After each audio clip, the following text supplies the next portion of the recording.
13 दिसंबर 2001 की सुबह भारत की संसद में एक सामान्य कार्य दिवस की शुरुआत हुई। राजनीतिक चर्चाएं, बहसें और देश की महत्वपूर्ण नीतियों पर विचार चल रहा था। बाहर तैनात सुरक्षाकर्मी सतर्क थे, लेकिन कोई नहीं जानता था कि यह दिन भारतीय इतिहास में न केवल आतंकवाद का काला दिन बनेगा, बल्कि इसके पीछे छुपे रहस्य हमेशा के लिए संसद की दीवारों में कैद हो जाएंगे। हमले में 5 आतंकी संसद भवन के अंदर घुस आए। सुरक्षा बलों ने बहादुरी से उनका सामना किया और 9 जवान शहीद हो गए। लेकिन उस रात से जुड़ा एक रहस्य था जो कभी उजागर नहीं हुआ। आज भी शहीद जवानों की आत्माएं संसद की सुरक्षा करती हैं, क्योंकि उस रात केवल इंसानों की लड़ाई नहीं थी, बल्कि कुछ और भी था। तो दोस्तों, कहानी देश के जाबाज सैनिकों के बलिदान की है, तो उनके लिए इस वीडियो को एक लाइक और चैनल को सब्सक्राइब तो बनता ही है। तो चलिए अब कहानी में आगे बढ़ते हैं। कहानी का मुख्य किरदार है पत्रकार आर्यन मलिक। आर्यन को अपने ब्लॉग के लिए एक रहस्यमयी सूचना मिली थी कि 13 दिसंबर के बाद से संसद भवन के कुछ हिस्सों में असामान्य घटनाएं घटती रहती हैं। उसे बताया गया कि रात के समय कुछ साए संसद के गलियारों में घूमते हैं। आर्यन ने इसे महज अफवाह मानते हुए अपनी तहकीकात शुरू की। वह रात के समय संसद भवन के आसपास पहुंचा। समय था रात के 11:30। सर्द हवा की सनसनाहट, वीरान सड़कों और हल्की हल्की रोशनी ने माहौल को डरावना बना दिया। आर्यन ने अपनी पहचान छुपाकर संसद भवन के सुरक्षा गार्डों से बातचीत की। उनमें से एक गार्ड ने बताया, हमने कई बार देखा है कि रात के समय संसद के भीतर रोशनी जलती है, लेकिन जब हम जांच करने जाते हैं तो कोई नहीं होता। ऐसा लगता है जैसे वहां अब भी कोई मौजूद है जो अपनी ड्यूटी निभा रहा हो। आर्यन की जिज्ञासा बढ़ गई। उसने किसी तरह रात के समय संसद भवन में घुसने का रास्ता खोजा। वह पीछे के गेट से अंदर दाखिल हुआ। संसद भवन के गलियारे में कदम रखते ही आर्यन को ऐसा लगा जैसे वह किसी अदृश्य निगाह के घेरे में है। उसे दीवारों पर टंगी तस्वीरें घूरती हुई प्रतीत हो रही थीं।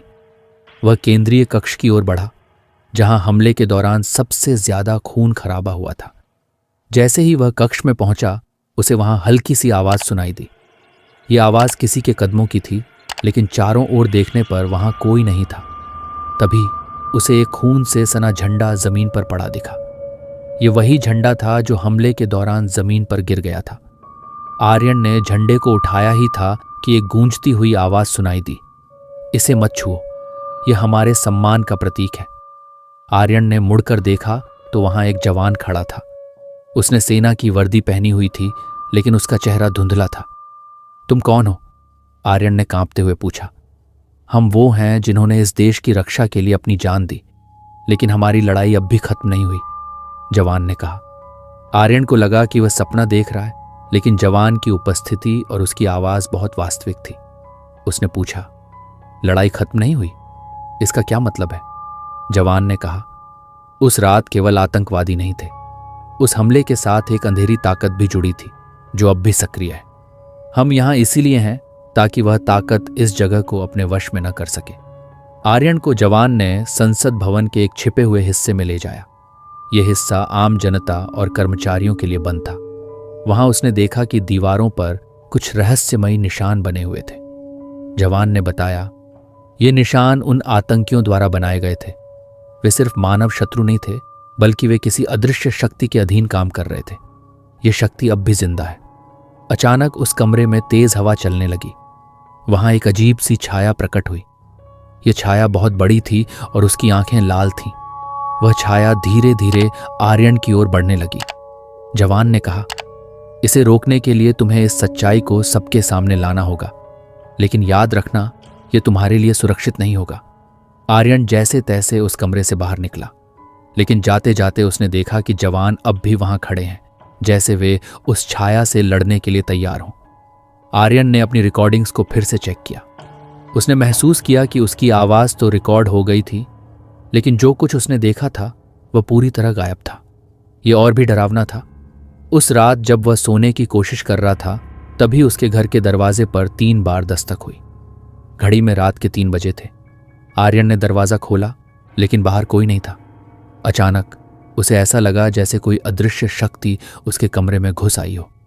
उसने दरवाजे को बंद कर दिया और चारों तरफ देखा, लेकिन कुछ नहीं था। तभी उसके लैपटॉप स्क्रीन पर वही संदेश फिर से चमका। तुमने जो देखा वह केवल शुरुआत है।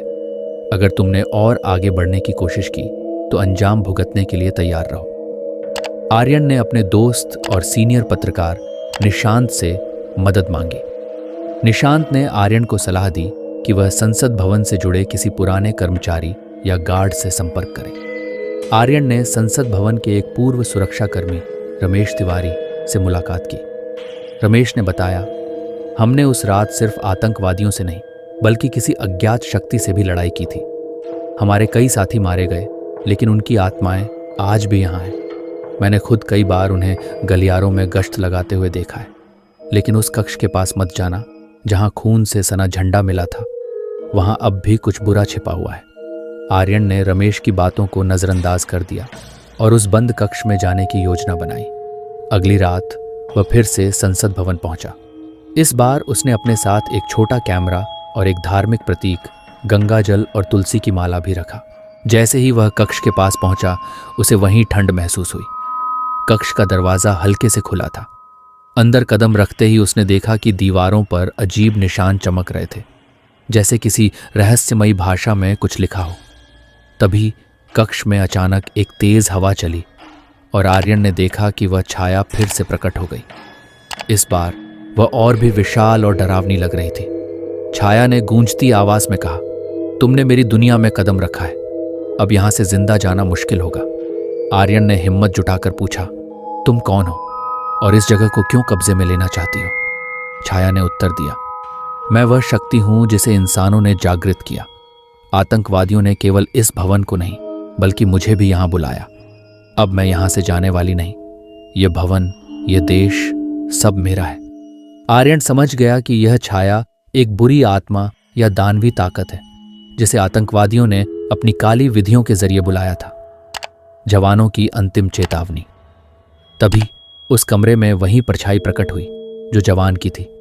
उसने आर्यन से कहा, यह हमारी अंतिम लड़ाई है। तुम्हें इस सच्चाई को सबके सामने लाना होगा, लेकिन इसके लिए तुम्हें उस शक्ति के स्रोत को नष्ट करना होगा। आर्यन ने पूछा, यह स्रोत कहाँ है? जवान ने एक पुराने तहखाने का रास्ता दिखाया जो संसद भवन के नीचे स्थित था। उसने कहा, संसद का यह तहखाना अब भी उस काली शक्ति से जुड़ा है। जब तक इसे नष्ट नहीं किया जाएगा तब तक यह शक्ति बढ़ती रहेगी। आर्यन ने जवान की बात मानकर तहखाने में जाने का फैसला किया। जैसे ही उसने तहखाने का दरवाजा खोला, उसे लगा जैसे वह किसी दूसरी दुनिया में प्रवेश कर रहा हो। वहां हर तरफ अजीब सी गूंजती आवाजें और धुंध थी। तहखाने के बीच में एक बड़ा सा काला पत्थर रखा था जो ऊर्जा का स्रोत लग रहा था। आर्यन ने उस पर गंगा जल छिड़कने की कोशिश की, लेकिन तभी वह छाया वहां प्रकट हो गई। तुम इसे नष्ट नहीं कर सकते, छाया चीखी। आर्यन ने अपनी पूरी ताकत जुटाकर गंगा जल पत्थर पर छिड़का। पत्थर से तेज रोशनी निकली और छाया दर्द में चीखते हुए गायब हो गई। लेकिन इससे पहले उसने एक चेतावनी दी, यह सिर्फ एक शुरुआत है। मैं लौट कर आऊंगी और इस बार और ताकतवर बनकर। आर्यन ने तहखाने को सील कर दिया और संसद भवन से बाहर निकल आया। लेकिन वह जानता था कि खतरा अभी खत्म नहीं हुआ है। आर्यन की बेचैनी अब और बढ़ गई थी। संसद भवन के रहस्य को उजागर करने और उस अज्ञात शक्ति को पूरी तरह खत्म करने के लिए उसे गहराई से तहकीकात करनी होगी। लेकिन क्या वह इस लड़ाई में अकेला था या फिर उसकी मदद के लिए कुछ और रहस्यमय ताकतें भी थीं? तहखाने की घटना के कुछ ही दिनों बाद संसद भवन में अजीब घटनाएं तेज हो गईं। रात के समय गार्ड्स को अनजानी परछाइयां और गूंजती आवाजें सुनाई देने लगीं। एक गार्ड ने दावा किया कि उसने एक अदृश्य हाथ को अपनी गर्दन पर महसूस किया जो उसे दबाने की कोशिश कर रहा था। यह खबर तेजी से फैली और मीडिया में चर्चा का विषय बन गई। आर्यन ने इन घटनाओं को एक संकेत के रूप में लिया। यह काली शक्ति धीरे धीरे वापस लौट रही थी। आर्यन ने तहकीकात शुरू की और इतिहास के पन्ने पलटने लगा। उसने 13 दिसंबर के हमले से जुड़े पुलिस रिकॉर्ड्स, मीडिया रिपोर्ट्स और संसद भवन के आर्किटेक्ट की पुरानी फाइलें देखनी शुरू की। उसे एक अजीब बात पता चली। संसद भवन के नीचे मौजूद तहखाना असल में एक प्राचीन संरचना का हिस्सा था जिसे 200 साल पहले एक राजा ने बनवाया था। यह संरचना किसी अनुष्ठानिक स्थल के रूप में इस्तेमाल होती थी और ऐसा माना जाता था कि वहां एक शक्तिशाली दानवीय आत्मा को बंद किया गया था। आर्यन ने इन जानकारियों के आधार पर एक तांत्रिक पुजारी स्वामी रघुनाथ से संपर्क किया। स्वामी रघुनाथ ने बताया, जो शक्ति तुमने देखी है वह सिर्फ एक छाया नहीं है, यह तमोग्रह नामक दानव की आत्मा है। इसे आतंकवादियों ने 13 दिसंबर की रात अपने अनुष्ठान के जरिए जागृत किया था। अगर इसे हमेशा के लिए रोका नहीं गया तो यह पूरे देश को अपने अंधकार में डुबा सकती है। आर्यन ने पूछा, तो इसे रोकने का तरीका क्या है? स्वामी ने कहा, तहखाने में एक चेतना बिंदु है। अगर उस बिंदु को शुद्ध कर दिया जाए तो यह शक्ति हमेशा के लिए खत्म हो सकती है, लेकिन चेतना बिंदु तक पहुंचना आसान नहीं होगा। तमोग्रह उसे अपनी पूरी ताकत से सुरक्षित रखेगा। स्वामी रघुनाथ ने आर्यन को एक विशेष यंत्र और कुछ धार्मिक प्रतीक दिए। उन्होंने कहा, ये तुम्हारी रक्षा करेंगे, लेकिन याद रखना, ये यात्रा तुम्हारे जीवन का सबसे कठिन हिस्सा होगी। आर्यन ने रात के समय संसद भवन में प्रवेश किया। इस बार वह पूरी तैयारी के साथ गया था। उसने सुरक्षा गार्ड्स को चकमा देकर तहखाने का रास्ता फिर से खोला। जैसे ही वह तहखाने में पहुंचा, उसे चारों तरफ अजीब सी आवाजें सुनाई देने लगीं। ऐसा लग रहा था जैसे कोई अदृश्य ताकत उसके कदमों को रोकने की कोशिश कर रही हो। आर्यन ने तहखाने के केंद्र में पहुंचते ही देखा कि चेतना बिंदु के पास एक बड़ा सा दानवीय प्रतीक बना हुआ था। ये वही जगह थी जहां तमोग्रह की शक्ति सबसे प्रबल थी। अचानक चारों ओर धुंध छा गई और तमोग्रह की छाया प्रकट हुई। इस बार वह और भी भयावह और विशाल लग रही थी। उसकी लाल आंखें आर्यन को सीधे घूर रही थीं। तमोग्रह गरजते हुए बोला, तुमने दोबारा यहां आने की हिम्मत की, अब मैं तुम्हें यहां से जिंदा नहीं जाने दूंगा। आर्यन ने हिम्मत जुटाकर स्वामी रघुनाथ द्वारा दिए गए यंत्र को बाहर निकाला और चेतना बिंदु की ओर बढ़ा, लेकिन तमोग्रह ने उसे रोकने के लिए चारों तरफ से अजीब आकृतियां खड़ी कर दी। ये आकृतियां आतंकवादियों की आत्माएं थीं जो अब तमोग्रह की सेवा में थीं। आर्यन ने साहस के साथ यंत्र को चेतना बिंदु पर रखा और स्वामी द्वारा बताए गए मंत्रों का जाप शुरू किया। जैसे ही मंत्रों की गूंज तेज हुई, तमोग्रह और उसकी आकृतियां दर्द में चीखने लगीं। अचानक एक तेज रोशनी फैली और तमोग्रह गायब हो गया। तहखाने की दीवारें हिलने लगीं और ऐसा लगा जैसे पूरा तहखाना गिरने वाला हो। आर्यन किसी तरह बाहर निकला, लेकिन उसके हाथ में चेतना बिंदु से एक अजीब सा प्रतीक रह गया। अगले दिन संसद भवन शांत था। कोई असामान्य गतिविधि नहीं थी, लेकिन आर्यन के मन में एक सवाल था, क्या तमोग्रह हमेशा के लिए खत्म हो चुका है या वह अभी भी कहीं छिपा हुआ है? संसद भवन में जो कुछ हुआ वह सिर्फ एक आंशिक खत्म था, लेकिन आर्यन के सामने एक नई चुनौती खड़ी थी। वह जानता था कि उसे इस रहस्यमय प्रतीक का सच जानना होगा ताकि वह तमोग्रह को हमेशा के लिए रोक सके। आर्यन ने उस प्रतीक को ध्यान से देखा। वह काले पत्थर जैसा प्रतीक जो उसकी जान बचाने वाला था, अब उसे और भी उलझन में डाल रहा था। यह प्रतीक एक प्राचीन तंत्र मंत्र का हिस्सा था जो बहुत ही कम लोग समझ सकते थे। उसने सोचा कि अगर वह इस प्रतीक के बारे में जान सकता है तो शायद वह तमोग्रह की शक्ति को पूरी तरह खत्म कर सके। आर्यन ने फिर से स्वामी रघुनाथ से संपर्क किया। स्वामी रघुनाथ ने प्रतीक को देखकर कहा, यह वही प्रतीक है जो तमोग्रह की शक्ति को नियंत्रित करता था।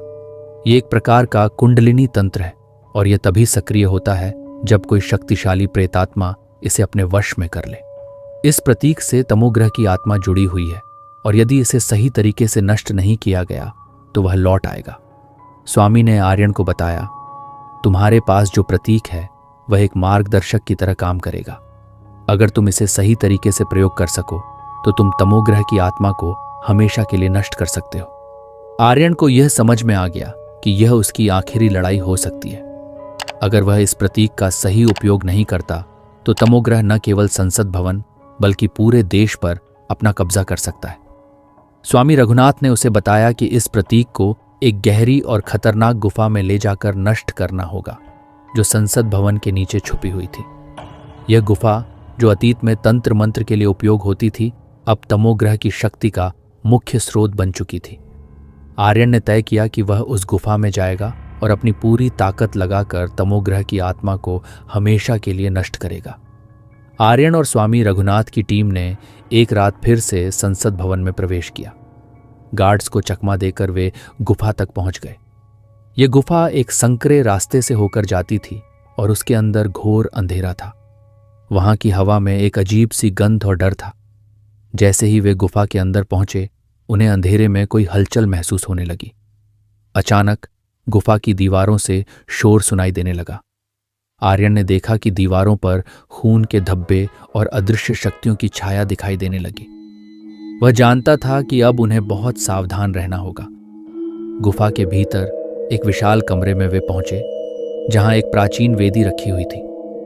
ये वही जगह थी जहां तमोग्रह की आत्मा ने अपना वास किया था। वहां तमोग्रह की शक्ति को महसूस किया जा सकता था, जैसे कुछ बहुत बड़ा और डरावना उन्हें घेरने वाला हो। अचानक तमोग्रह की छाया प्रकट हुई। उसकी आंखों में लाल चमक थी और उसकी हंसी गुफा में गूंज रही थी।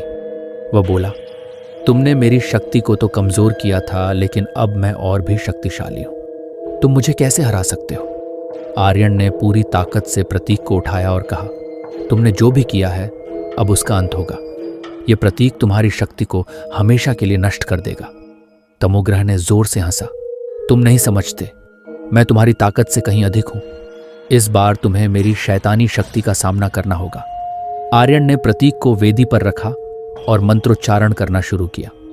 जैसे ही उसने मंत्र पढ़ना शुरू किया, गुफा की दीवारों पर अजीब रूप से बल पड़ने लगे। तमोग्रह की छाया और बड़ी होती गई। वह आर्यन की ओर बढ़ने लगा, लेकिन आर्यन ने अपनी पूरी शक्ति लगा दी। शक्तिशाली ऊर्जा के प्रवाह से गुफा की छत हिलने लगी। आर्यन की आंखों में दृढ़ संकल्प था। उसने जैसे ही अंतिम मंत्र पढ़ा, एक तीव्र रोशनी गुफा को घेरने लगी। तमोग्रह ने चीखते हुए कहा, तुम नहीं कर सकते, मैं लौटूंगा। लेकिन तभी एक तीव्र विस्फोट हुआ और तमोग्रह की छाया गायब हो गई। कमरे में सब कुछ शांत हो गया। प्रतीक भी फट गया और उसकी चमक धीरे धीरे मध्यम पड़ने लगी। आर्यन ने राहत की सांस ली, लेकिन उसे समझ में आ गया कि यह अंत नहीं था। गुफा के अंदर का वातावरण अभी भी रहस्यमय था। वह जानता था कि तमोग्रह की शक्ति को पूरी तरह से खत्म करना आसान नहीं था। जैसे जैसे समय बीत रहा था, संसद भवन में और भी अजीब घटनाएं होने लगीं। गार्ड से लेकर स्टाफ तक सभी को एक अजीब सा डर सताने लगा। रात के समय संसद भवन की इमारत में अंधेरे के साए और आवाजों ने सबको परेशान कर दिया था। क्या ये सब तमोग्रह के लौटने की शुरुआत थी? आर्यन को यह भी खबर मिली कि संसद भवन के आसपास कुछ रहस्यमय हत्याएं हुई थीं। गार्ड्स और स्टाफ में से कई लोग अचानक लापता हो गए थे और उनकी हड्डियों तक नहीं मिल पाई। ये घटनाएं इतनी डरावनी थीं कि लोग संसद भवन के पास जाने से डरने लगे थे। आर्यन ने सोचा, क्या ये घटनाएं भी तमोग्रह की शक्ति से जुड़ी हैं? उसने तुरंत अपने साथियों को इकट्ठा किया और एक गहरी जांच शुरू की। वह जानता था कि अब उसे संसद भवन के भीतर और भी गहरे रहस्यों को उजागर करना होगा, ताकि वह उस छायामान प्रेतात्मा से हमेशा के लिए छुटकारा पा सके। आखिरकार एक रात आर्यन और उसकी टीम ने संसद भवन के भीतर गहरे तहखाने में एक और रहस्यमय रास्ता ढूंढ लिया। यह रास्ता पहले कभी नहीं देखा गया था। उसे लगता था कि यह रास्ता उस पुराने रहस्यमय स्थान की ओर जाता है, जहां तमोग्रह ने अपनी शक्ति को जकड़ा था। जैसे ही वे उस रास्ते पर चले, उन्हें अचानक अजीब आवाजें सुनाई दी। ये आवाजें इतनी डरावनी थीं कि आर्यन और उसकी टीम का दिल घबराहट से धड़कने लगा। हर कदम पर ऐसा महसूस होता था कि जैसे कुछ नजदीक आ रहा है। आर्यन ने अपने साथी को इशारा किया कि वह चुप रहे। वे धीरे धीरे आगे बढ़े, लेकिन जैसे ही वे एक पुराने कमरे के सामने पहुंचे, अचानक एक हलचल हुई। दरवाजे से धुआं बाहर आ रहा था और अंदर से अजीब सी जलती हुई आग की रोशनी दिख रही थी। कमरे में प्रवेश करते ही उन्होंने देखा कि एक पुराना तंत्र मंत्र का वेदी रखा हुआ था। उस वेदी पर एक काले रंग की छाया लहर रही थी। ये वही तमोग्रह था, लेकिन अब वह और भी अधिक शक्तिशाली और डरावना दिखाई दे रहा था। तमोग्रह ने आर्यन को घूरते हुए कहा, तुम समझते हो कि तुम मुझे हराकर बच गए हो? यह केवल मेरा एक रूप था। असल में मैं कई रूपों में आ सकता हूं। अब तुम मुझे रोक नहीं सकोगे। आर्यन की आंखों में डर की एक लकीर थी, लेकिन उसने खुद को शांत किया। वह जानता था कि अगर उसने अब घबराया तो यह सब खत्म हो जाएगा। उसने अपने हाथ में रखा हुआ प्रतीक उठाया और उसे वेदी पर रखा। एक बार फिर उसने स्वामी रघुनाथ द्वारा सिखाए गए मंत्र पढ़ने शुरू किए। जैसे ही आर्यन ने मंत्र पढ़े, तमोग्रह का रूप और भी भयानक होता चला गया। उसकी आंखों में रक्त की लाली और चेहरे पर खौफनाक मुस्कान थी। वह आर्यन पर हमला करने के लिए बढ़ा, लेकिन आर्यन ने घबराए बिना पूरी ताकत से मंत्रों का जाप किया। इसी बीच एक भयंकर तूफान ने कमरे को घेर लिया। दीवारें हिलने लगीं और जगह जगह से आग और धुएं के गुब्बार उठने लगे। आर्यन और उसकी टीम ने अपनी पूरी ताकत जुटाई, लेकिन तमोग्रह ने उन पर घातक हमले करने शुरू कर दिए थे। आर्यन के साथी एक के बाद एक गिरने लगे, लेकिन आर्यन का मन अडिग था। उसने अपना ध्यान एकाग्र किया और जैसे ही वह अंतिम मंत्र पढ़ने वाला था, तमोग्रह ने चीखते हुए कहा, तुम मुझे नहीं रोक सकते। जैसे ही आर्यन ने आखिरी मंत्र पढ़ा, एक तेज रोशनी कमरे को भर गई और तमोग्रह की छाया बिखरने लगी। लेकिन तभी कमरे की दीवारों में दरारें पड़ने लगीं और एक अजीब सी खींचतान महसूस होने लगी। आर्यन ने महसूस किया कि वह सिर्फ तमोग्रह को रोक रहा है, लेकिन क्या वह उसे हमेशा के लिए खत्म कर पा रहा था? संसद भवन में फिर से अजीब घटनाएं होने लगी थीं। स्टाफ, गार्ड्स और अधिकारियों को महसूस हो रहा था कि कुछ और घातक चीजें हो रही हैं। भूतिया घटनाओं और अदृश्य ताकतों के बीच संसद भवन के गार्ड्स और सुरक्षाकर्मी फिर से डरे हुए थे और आर्यन ने समझ लिया था कि यह सब उन रहस्यमय शक्तियों से जुड़ा हुआ था जिनके खिलाफ उसकी जंग अभी खत्म नहीं हुई थी। आर्यन ने अपनी पूरी टीम को इकट्ठा किया और उन्हें अपने मिशन के बारे में बताया। उसने बताया कि तमोग्रह का सिर्फ एक रूप ही खत्म किया गया था, लेकिन वह और भी रूपों में वापस लौट सकता था। अब उसकी जंग सिर्फ संसद भवन तक सीमित नहीं रही थी, बल्कि पूरी दुनिया में वह एक खौफनाक शक्ति बन सकता था। स्वामी रघुनाथ ने आर्यन से कहा, तमोग्रह का असली रूप अभी छुपा हुआ है। वह सिर्फ अपनी आत्मा को अलग अलग रूपों में फैलाता है। अगर तुम उसकी असली ताकत को खत्म करना चाहते हो तो तुम्हें एक प्राचीन ग्रंथ के बारे में जानना होगा, जो तमोग्रह को पूरी तरह से नष्ट करने का रहस्य छुपाए हुए है। यह ग्रंथ संसद भवन की तहखाने की गहरी परतों में कहीं छिपा हुआ है। आर्यन और उसकी टीम ने उस प्राचीन ग्रंथ को खोजने का फैसला किया। वे जानते थे कि यदि वे इस ग्रंथ तक पहुंच गए तो शायद वह तमोग्रह की शक्ति को हमेशा के लिए समाप्त कर सकेंगे। कई दिनों की खोज के बाद उन्होंने वह ग्रंथ ढूंढ लिया, जो संसद भवन के एक और गहरे तहखाने में छुपा हुआ था। जैसे ही उन्होंने ग्रंथ खोला, उसमें एक बेहद रहस्यमय और खौफनाक शिलालेख था। उस शिलालेख में लिखा था, जो शक्तियों को नष्ट करने का प्रयास करता है वह स्वयं उनकी शक्ति का शिकार हो जाता है। तमोग्रह को खत्म करने के लिए तुम्हें उसकी आत्मा को अग्नि में जलाना होगा, लेकिन याद रखो, जो जलाता है वह खुद जलता है। आर्यन को समझ में आ गया कि यह एक खतरनाक यात्रा थी और उसे अपनी जान की भी कीमत चुकानी पड़ सकती थी, लेकिन अब उसके पास कोई और विकल्प नहीं था। आर्यन ने तय किया कि वह अब तमोग्रह का असली रूप नष्ट करने के लिए एक आखिरी बार संसद भवन में जाएगा। उसने ग्रंथ में दी गई जानकारी के अनुसार तमोग्रह की आत्मा को आग में जलाने का तरीका ढूंढ लिया था, लेकिन जैसे ही वह वेदी पर पहुंचा और मंत्रोच्चारण करने लगा, अचानक तमोग्रह की छाया ने एक और डरावना रूप लिया। वह अब सिर्फ एक छाया नहीं था, बल्कि एक भयानक राक्षस बन चुका था। उसकी आंखें रक्त से लाल थीं और उसकी हंसी संसद भवन की दीवारों में गूंजने लगी। तमोग्रह ने कहा, तुम मुझे हराकर भाग सकते हो, लेकिन तुम कभी मुझे पूरी तरह से खत्म नहीं कर सकते। मैं हमेशा तुम्हारे भीतर रहूंगा। आर्यन ने बिना घबराए अपना मंत्र पढ़ना जारी रखा और ग्रंथ में लिखे शाब्दिक आदेश का पालन किया। जैसे ही उसने आखिरी शब्द कहा, एक भयावह जलते हुए तूफान ने तमोग्रह की पूरी शक्ति को घेर लिया। एक भीषण विस्फोट के साथ तमोग्रह की छाया तड़पते हुए जलने लगी। कमरे में जलती हुई लपटों ने सब कुछ घेर लिया था। तमोग्रह की चीखें सुनाई दे रही थीं, लेकिन फिर धीरे धीरे सब कुछ शांत हो गया। जब तक आर्यन ने अपनी आंखें खोली, वह देखता है कि तमोग्रह का रूप अब पूरी तरह से समाप्त हो चुका था। लेकिन आर्यन को यह महसूस हुआ कि कुछ रहस्यमय और अजीब चीजें घटित हो रही थीं। संसद भवन में फिर से खामोशी छा गई थी, लेकिन आर्यन को महसूस हुआ कि क्या सच में तमोग्रह की आत्मा खत्म हो चुकी थी। जैसे ही आर्यन ने संसद भवन के बाहर कदम रखा, उसे एक और रहस्यमय संदेश मिला। तुमने मुझे जलाया, लेकिन मेरी आत्मा कभी न जलने वाली है। तुम मुझे हराकर जा सकते हो, लेकिन मेरा अस्तित्व तुम्हारे आसपास हमेशा रहेगा। तुम मुझे कभी नहीं छोड़ सकोगे। आर्यन समझ चुका था कि उसकी यात्रा अब भी खत्म नहीं हुई थी। तमोग्रह की आत्मा अब भी कहीं ना कहीं जीवित थी और वह किसी और रूप में फिर से लौट सकता था। क्या आर्यन उसे फिर से नष्ट कर सकेगा, या तमोग्रह की शक्ति पूरी दुनिया को अपनी चपेट में ले लेगी? यह सवाल अब भी अनसुलझा था। आगे क्या होगा, जानने के लिए चैनल को लाइक, शेयर और सब्सक्राइब करें और इस कहानी के अगले भाग के लिए कमेंट करें।